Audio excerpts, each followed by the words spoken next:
So the Glass Menagerie. That shit. Listen. It was a time.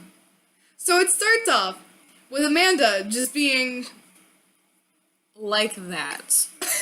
TM. And like this bitch. This bitch. This bitch. This bitch. No, she's like, can't take the Lord's name in vain, can't call my daughter crippled. But There's the N-word, and that's fine. the N-word, oh, absolutely fine. Totally fine. Also, Tom goes to the movies. A lot. A lot. But also, Tom goes to the movies. A lot. Mm-hmm. Tom, what you up to at those movies? The back row is there for a reason. So anyway, Tom is an irresponsible little bitch. Basically. Like, He doesn't want to pay his bills. He doesn't want to do his job. self-serving as shit. Basically. He just wants to do him. Can't do it. Him. And then Laura. Doesn't matter. And Capital H-I-M. And then Laura. Tell us about Laura. Laura's a sweet girl. I love love Laura. her. I love her, but also, bitch. Laura deserved better. Okay, listen, it's clear that Laura was written by a man. Obviously. Like, this play is so clearly written by a man.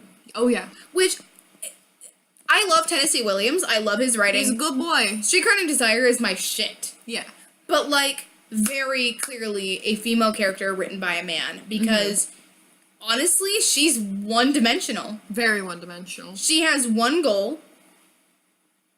She has one goal. She has one thing she does with her life. That's it. There's nothing more to her. There's nothing and then, else. Oh, there's a man. Now I'm gonna loosen up a little bit. I'm gonna relax. Also, Jim. Jim! My boy, we were cheering for you!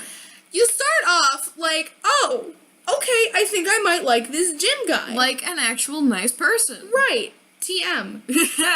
And then you're like, oh, Oh.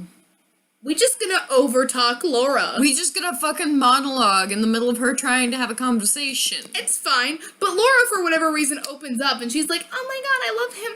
Wow, blue roses. Rip. Bitch, please.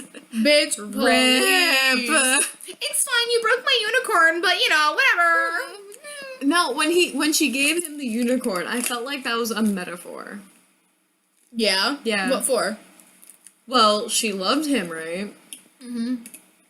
And he's married, basically. Uh... It's a metaphor, John. Sticks 34 cigarettes in my mouth. Speaking of which, why did he fucking light a cigarette after they kissed? Like, what is with Boy, hunty. that? Why you gotta be like that? What are you doing? Anyway, some stuff goes down. It's rough. Jim is not listed as Jim until later. He's only gentleman caller, which is so fucking ominous. Also, I do want to point out, so Amanda's... We read this together. We did. Originally, I was reading Amanda in a kind of a Long Island accent, just because it felt like it fit. It looked like it fit It from did. the dialogue. And then we got to Jim. And as soon as Jim showed up, it's like It the goes writing so of southern. the writing of her lines completely changed. Her dialect was suddenly extremely southern, and it was very brought out. So I thought that was interesting. It was a lot of change in the I dialect of the story, and I was not here for it. Honestly, I think I was. It was a distinct character shift. It showed that she was going back to her younger years. With 17 gentlemen callers. Escapism much? Right. Okay, how about the ending? Okay, real talk. I had to reread it because originally it seemed like he might be committing suicide. I kind of had that thought, and I was Really? like, no, Tennessee Okay, wouldn't we do didn't that. read the end together. We didn't. We did not read that together. No, we read that separately. So the first time I read it, I was like, wait, Did he just... is this a suicide Is he moment? gonna I'm just- sh- So like I went back and reread it and I was like, no, okay, no, it's just him leaving. It's another metaphor. It's another metaphor because Tennessee Williams. And his fucking metaphors. Also, music cues What the fuck at that music cue, though? all over the place. All over. All over. All over. Character names completely bolded in all caps next to the italicized. Sorry. Amanda. Which, I mean, that's just script etiquette, but still. Laura. I don't know. All in all, I really liked it. Yeah. I did. I think it's really profound. I was just very fascinated, but that it was the mid 1940s, which is not late to be using the N-word, but real close. and it's late in literature. Yeah. It's not late in conversation, but it's late in literature to be using the N-word part like of that could be part of the I dialect that they were going for, though. That's valid.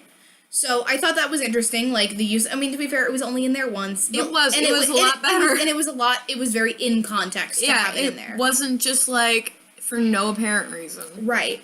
So like that was okay, but like okay being a very subjective word. Oof. Okay. TM. Shit, I had something else to say about that. But I thought it was interesting that mid 1940s. It was very unsaid, but it was extremely blatant that Jim was gay. Very blatant. Like it was there, and it was not hidden. It was very obvious. Nobody ever said it, but it was right there. From scene one, it was clear. A gentleman caller. Like, yeah, who's the gentleman calling for? Mm-hmm. Another gentleman, mayhaps? Amanda laughed gaily. Amanda did everything gaily. Amanda was a lesbian. I believe this. Canoning Tennessee Williams. I think that about sums it up. Yeah, everyone was gay. Big mood. And they were roommates.